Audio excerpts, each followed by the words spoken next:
Penn State celebrated homecoming weekend. Coming up on PSN News.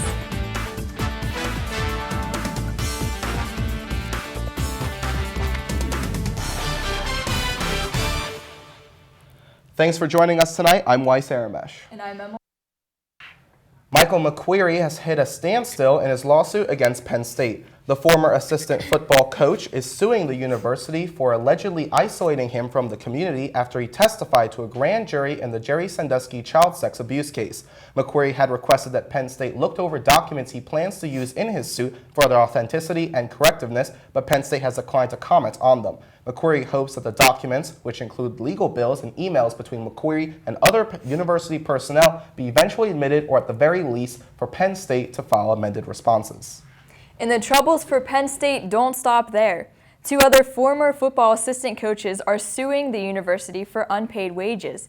Dick Anderson and Galen Hall claimed that they should have been continued to be paid in the months following their early termination from Penn State. After the late former head coach Joe Paterno was replaced by Bill O'Brien, the two assistant coaches were among those O'Brien chose not to rehire. The lawsuit is asking for over $250,000 for 6 months of work after the coach's termination. Penn State's homecoming week revealed some exciting news for Staters. Seniors Serge Gaba and Abby Renko were named the 2015 Penn State Homecoming King and Queen on Saturday afternoon during the halftime of Penn State's football game against Indiana. Further, the Penn State Thon theme of 2016 was announced at the homecoming parade on Friday. The theme, Belief Beyond Boundaries, was revealed on the Thon float during the parade to represent their overall mission. Alumni, students, faculty, and community members alike spent hours watching the parade Friday. However, not everyone may realize the many days of hard work the students put in to make the parade extra special. Maria Dettinger has the story. With such an extravagant parade, it is easy to forget all the work that goes into making the floats for the homecoming parade. The Lion Ambassadors and the Blue and White Society are just two of the many organizations that spend countless hours creating something for the entire community to enjoy. After they plan what they want to make, the entire organization comes together to execute the vision. With chicken wire and tissue paper comes the immaculate floats seen in Friday's parade. Evidently, their hard work paid off, for the Lion Ambassadors were the overall winners for Homecoming 2015 for yet another year, only leaving us eager to see what next year's parade has in store. Reporting for PSN News, I'm Maria Dettinger.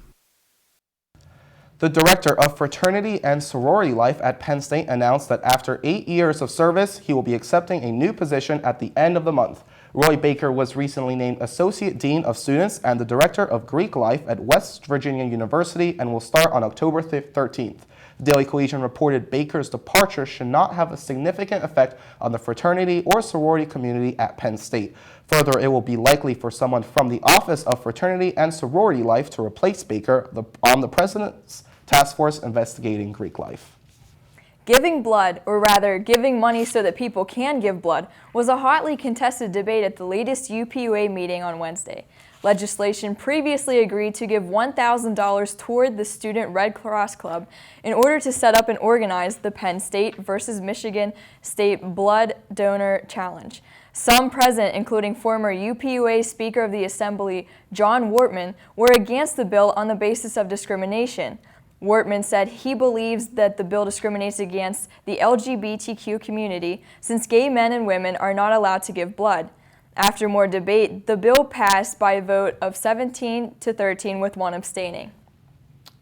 Up next, we'll be sitting down with Madison Merrill, a representative from the Penn State Pan-Hellenic Council. Stay tuned. Pretty much a good day for me would be people leaving their hands off of me. I'm always called names. Everywhere that I go, there's always someone calling me names, calling me gay. I've been choked, thrown up against a wall, punched. Nobody's ever tried to help me.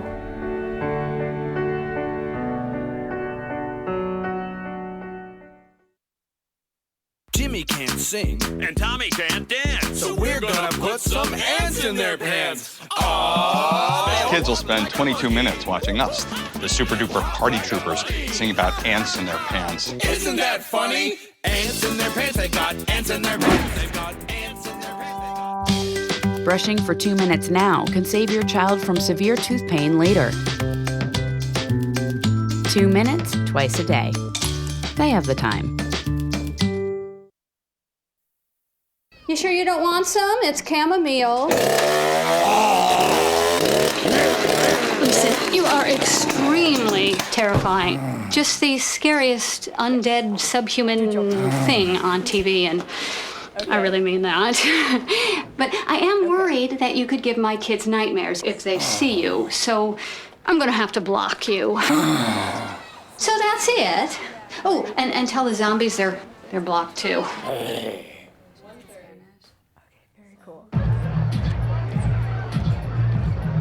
If you drive buzzed, it could cost you around $10,000. You'll face major legal fees, major fines, and steep insurance penalties. You could lose everything. Buzzed, busted, and broke. Because buzz driving is drunk driving. Double major with a language.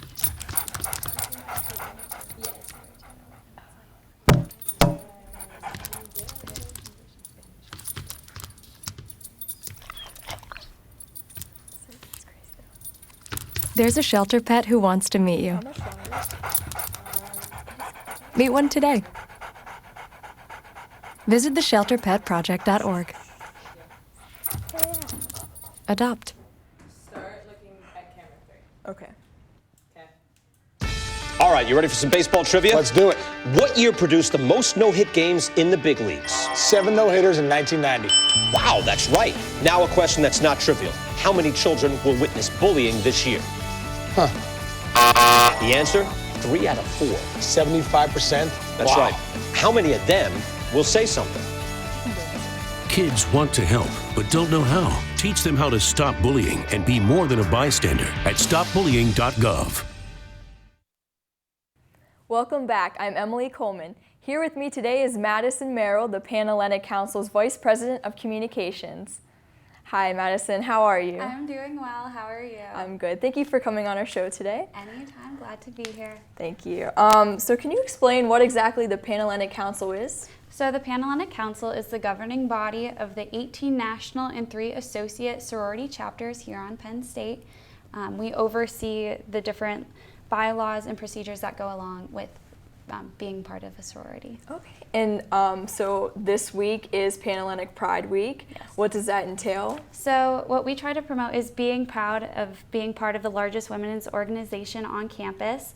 So we have different events throughout the week for women to come out and show their Pan Atlantic pride. We promote having relations with women in other sororities because you're truly part of being the whole community as opposed to just your chapter. What is your favorite, what's the event that you're most looking forward to about this week? I am very excited for our Pan Atlantic Pride Week banquet on Wednesday. There are 5 members from each chapter that go to attend, and so I think it'll be really special. I'm actually going to speak about what Pan Atlantic Pride means to me there.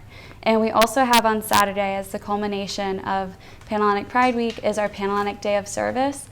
It's the 2nd year that we're doing this, and I think it's going to be a great way to give back to the community. That's great. And now I know with everything that's happened recently, the university has decided to suspend the next canning weekend. What are your thoughts on that? I think it was a good decision out of respect to the loss of Tally, and I think it takes time for members of the Thon community and of student leaders on campus to think about ways to make canning safer for the future and better ways to implement safety procedures. Absolutely, yeah. Now, you're Vice President of Communications for Pan Atlantic Council. What are you going to take away from this experience? I have been so lucky to serve on an executive board with so many incredible, inspirational women. Abby Renko, who is our Pan Atlantic president, was crowned homecoming queen, and it's just been so humbling to work alongside women who inspire me to try new things and get involved and just like push myself to be the best person I can be. That's awesome. And what advice do you have for people hoping to join Greek life at Penn State?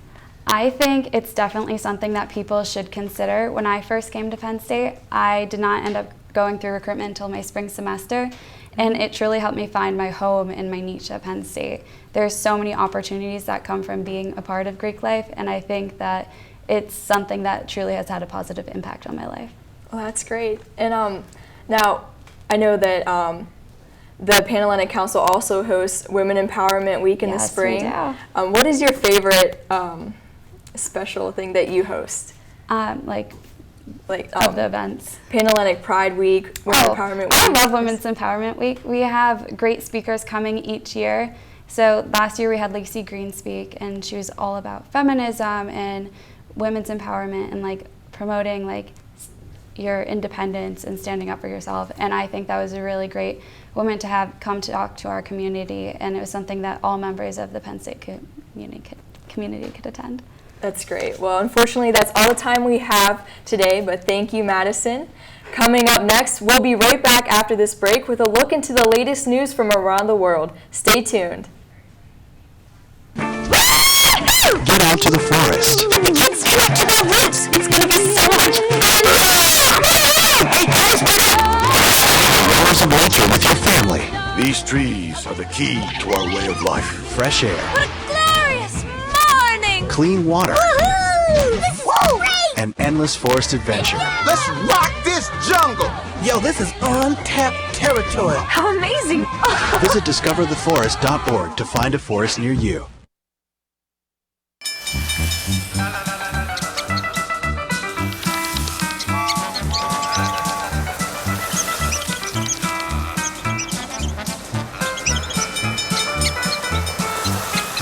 Kids will spend 15 minutes watching online videos like this one. Brushing for 2 minutes now can save your child from severe tooth pain later. 2 minutes, twice a day. They have the time. Checking your fantasy league? Nah, just my 401k statement. Nice. Where'd you find the money for that? I just been saving a little every month. I can't seem to save anything. Well, what about all this? What about the money you're spending? What money? It's gone before I can get my hands on it. I got a pizza for a Todd. Hey, can somebody spot me? When it comes to financial stability, don't get left behind. It's 547. Get tools and tips for saving at feedthepig.org.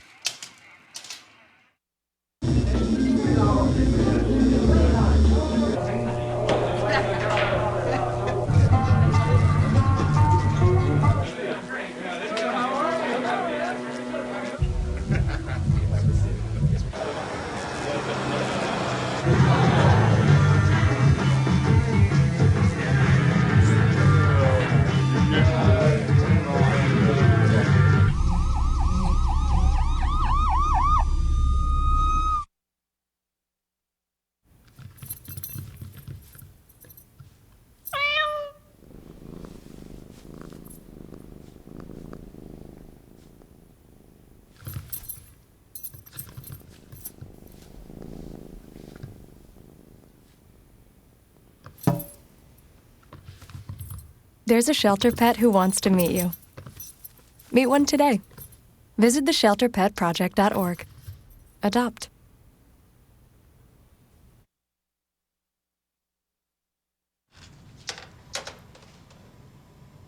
Wow, these are really good. You act surprised.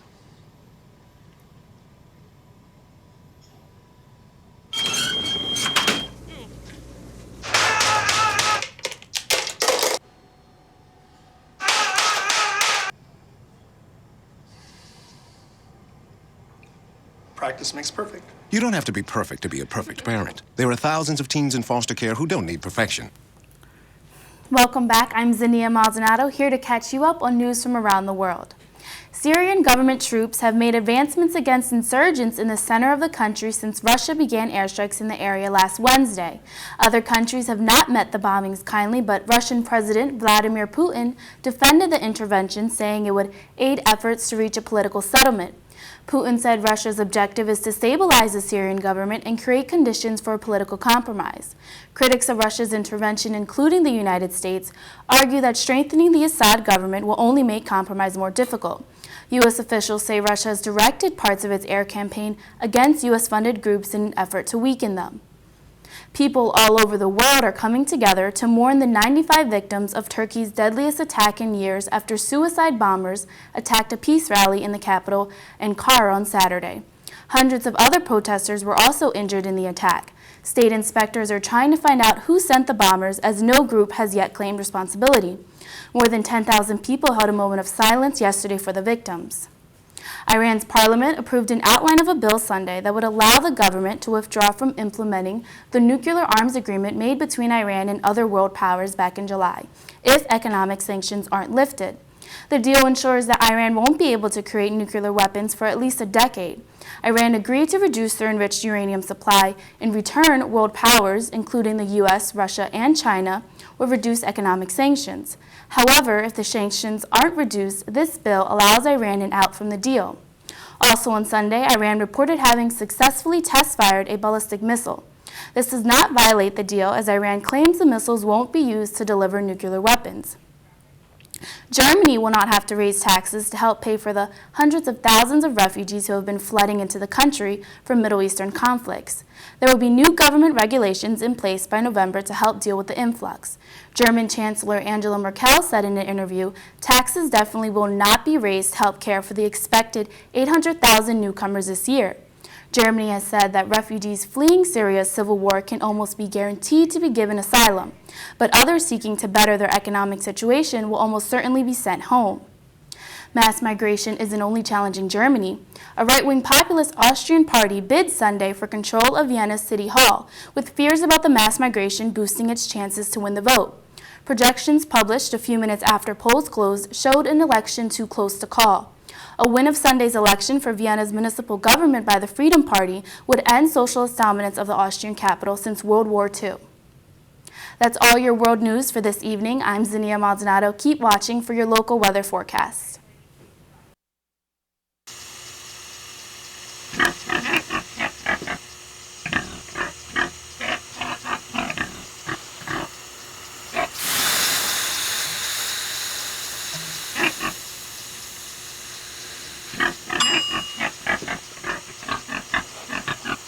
Cook foods to the right temperature using a food thermometer. 3,000 Americans will die from food poisoning this year. Keep your family safer. Check your steps at foodsafety.gov.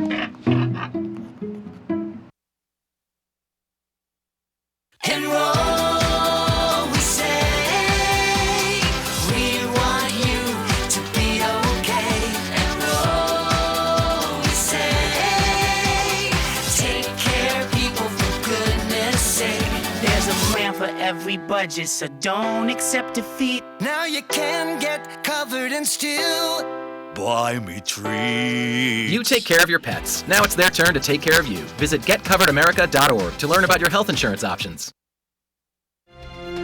From the students of Penn State Meteorology, here is your Penn State Campus Weather Service forecast.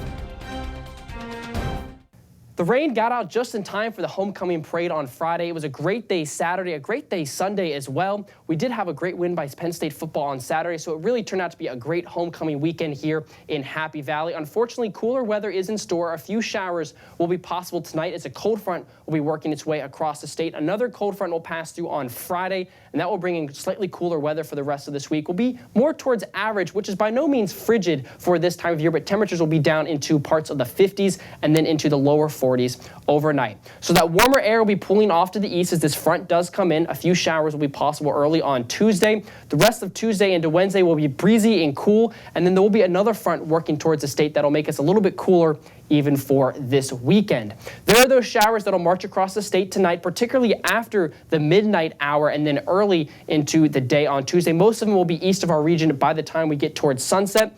We'll see a little bit of sun in the morning, and then we'll likely cloud up a little bit more during the afternoon. Those winds out of the north and west bringing in that cooler air will set off a few lake effect showers into parts of the state, particularly north and west of the mountains here in Center County. We can't rule out a sprinkle, though, here in State College during the afternoon hours on Tuesday into early on Wednesday morning. The winds will be the other big story. We did have a pretty good breeze today out of the south. That'll be shifting out of the north and west as the cold front does march across the state. Could be gusting up to 30 at times, maybe 35 miles per hour along some of these ridge tops and higher elevations, and that will really be knocking off likely a lot of the leaves. The first rake of the yard may have to be done by the time we get towards the end of the week. Moderate color here across almost all of Pennsylvania. I do expect, though, by the time we get to this weekend, we'll likely see some of these areas into peak color for this time of year, especially across northeastern Pennsylvania and along the I-99 corridor. So for tonight, we drop down to 54 degrees. A passing shower is possible, especially after midnight. Those winds will be out of the south and west and will turn towards the west later on tonight as that cold front does pass through. Tomorrow, isolated showers, partly cloudy, a breezy wind out of the west and northwest, but we still make it up into the middle 60s at 64 degrees. The sun continues to set earlier and earlier. We're down to 6:38 p.m. We'll be down to just after 6 p.m. by the time we get towards the end of the month. And then with our daylight savings time shift, our fall forward, we're already down to 5 o'clock in the afternoon for our sunset once we start November. So really get out there and enjoy these great afternoons. Been plenty of sunshine. And that will be the case, especially as we get towards Thursday. Looks like it'll be a great afternoon. There's that cold front that comes through on Friday. A few showers will be possible with that. And then Saturday and Sunday looking dry. It will be cool with temperatures down into parts of the lower 50s, but it's still looking to shape up to be maybe a great weekend to get out and do a hike or a drive across the mountains here in Pennsylvania. For the Campus Weather Service and for PSN News, I am student meteorologist Michael Spagnolo. Stay tuned. Sports is next.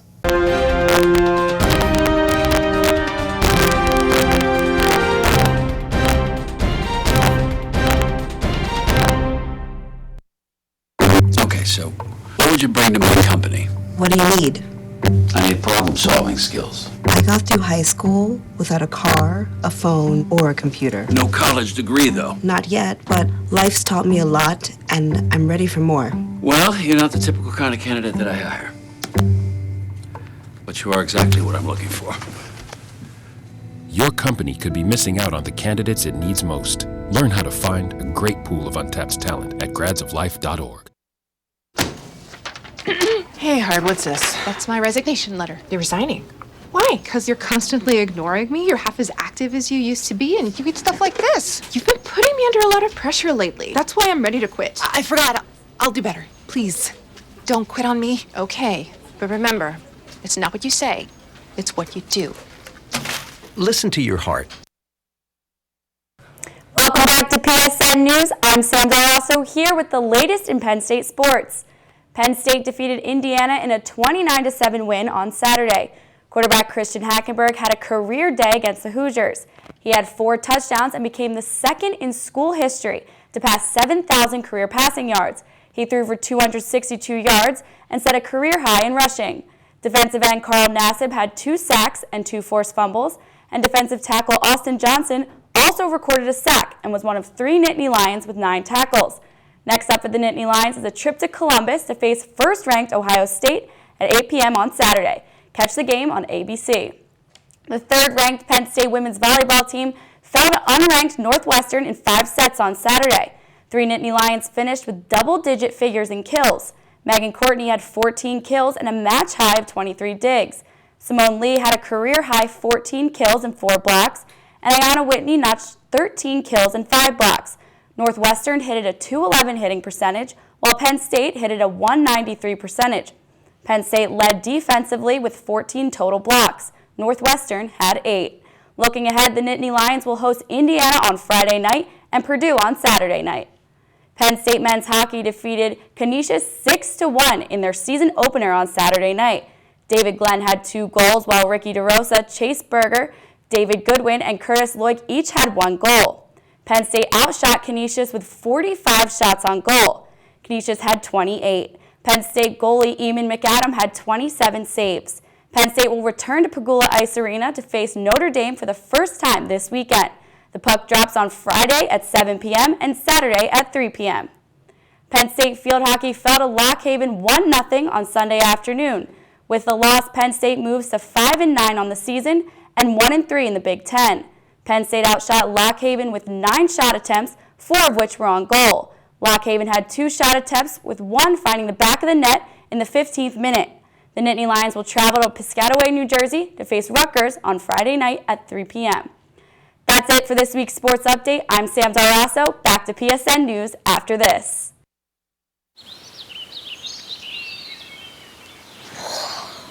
Oh, look, a redhead. Staring contest.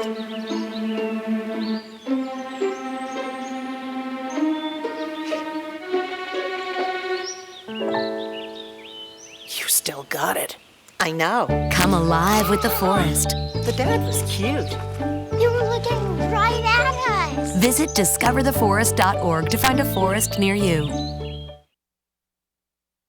All right, you ready for some baseball trivia? Let's do it. What year produced the most no-hit games in the big leagues? 7 no-hitters in 1990. Wow, that's right. Now a question that's not trivial. How many children will witness bullying this year? The answer? 3 out of 4. 75%? That's right. How many of them will say something?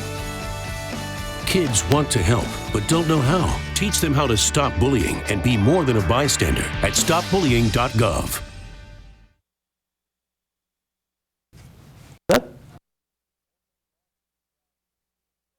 On Friday, the Daily Collegian reports that Penn State Students for Life hosted an event called for the Cemetery for Innocence by staking the grounds with a few hundred small crosses to represent the 3,700 abortions that occur every day in the United States. According to club president Nikki Kasher, the main goal of the demonstration was to raise awareness rather than to change people's views. Other campus organizations, local co-op House Services, and the Women's Studies Honor Society Chiota and Planned Parenthood teamed up and presented opposing arguments as the day progressed, carrying signs and distributing literature on contraceptive options and pregnancy resources. And that does it here for us here at PSN News Tonight for October 12, 2015.